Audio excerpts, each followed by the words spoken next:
தலைவன் ஏன் இதை போட்டுக்கிட்டு பேக்கு மாதிரி முழிக்கிறான்னு ஒரு ரீசன் இருக்குது. வாங்க வீடியோக்குள்ளே போகலாம்.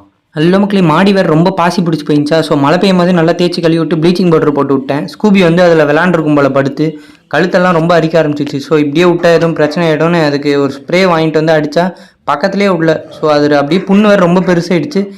வழக்கம் போல் இது எப்பயும் நம்ம கூப்பிட்ற டாக்டர் வீட்டுக்கு வந்து ஊசி போடுவார். அவரையே கூப்பிட்டுட்டோம் அப்படின்னு கூப்பிட்டோம்.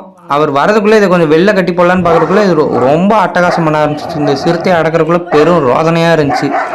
எப்படியோ அந்த கேட்டில் எப்படியோ பிடிச்சி கட்டுறது தான் பெரிய தொல்லையாக இருந்துச்சு. எப்படியோ கட்டியாச்சு.